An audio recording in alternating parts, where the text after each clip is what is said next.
Suite à l'expérience de l'ouverture de la poitrine, Halima, inquiétée par la situation, décide de rendre Mohammed alayhi salatu wassalam à sa mère.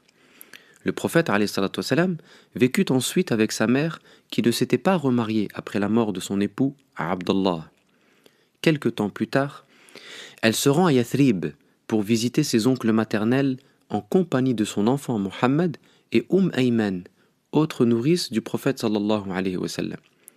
Sur le chemin du retour de ce voyage, le prophète alayhi salatu wassalam va vivre l'un des moments les plus tragiques de sa vie.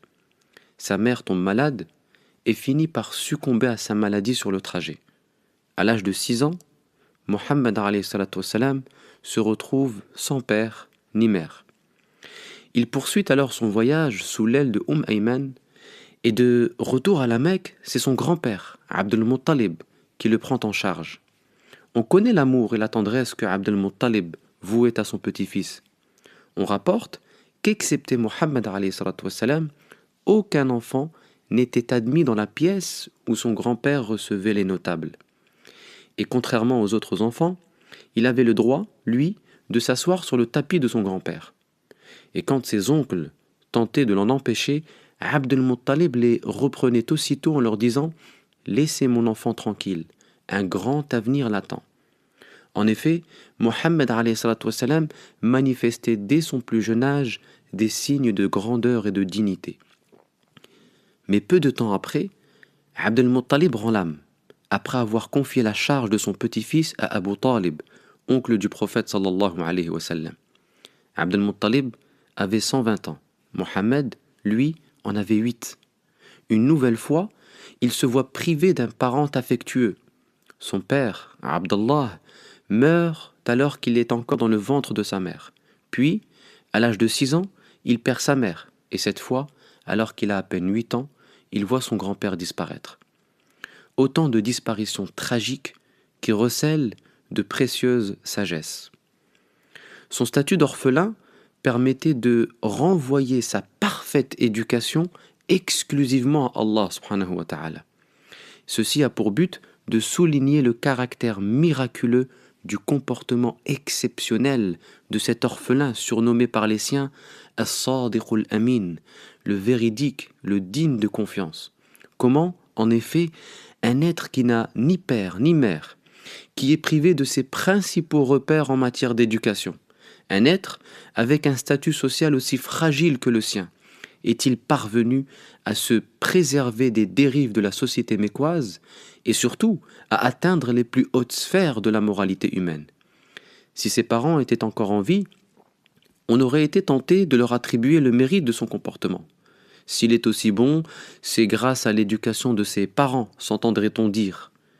Mais dans le cas de cet orphelin, on est amené à reconnaître qu'une main invisible opérait dans son éducation. Un comportement aussi sublime dans une société aussi déviante ne peut être que le fruit d'une éducation divine.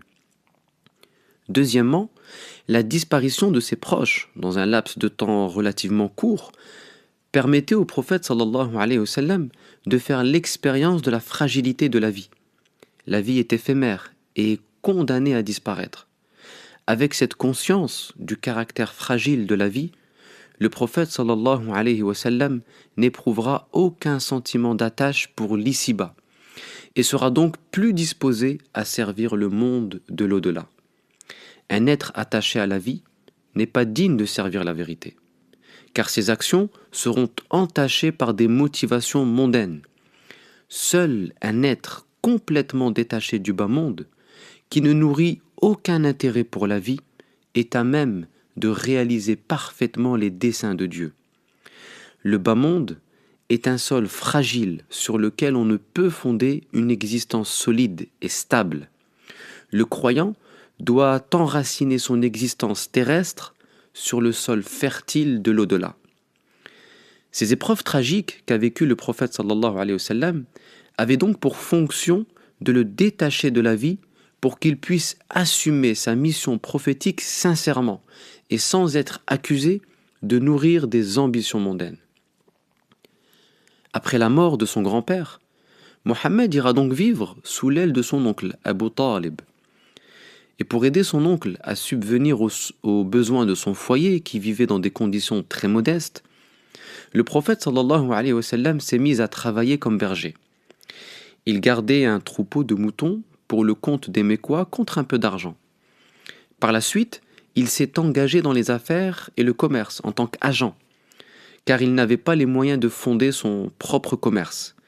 Mohammed alayhi wa sallam s'est donc employé à gagner sa vie comme berger et comme commerçant.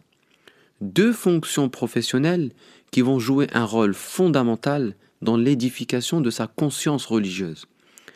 En effet, nous pouvons tirer de cette double expérience au moins deux enseignements.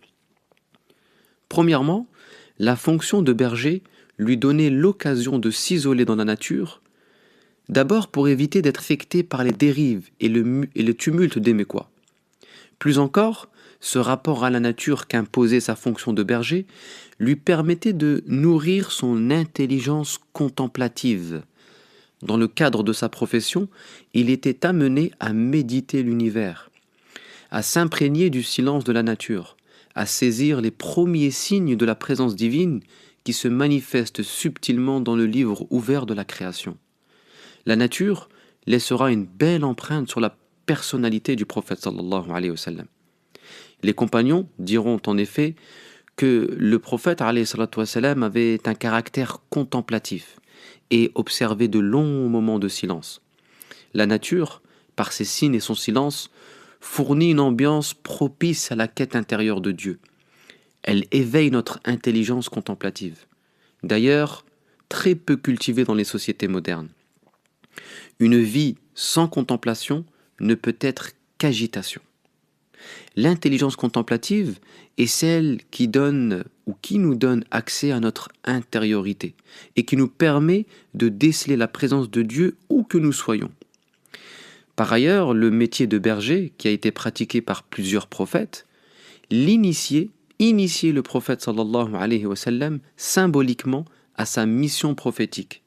Il a pu se nourrir des qualités qui permettent de savoir conduire une communauté.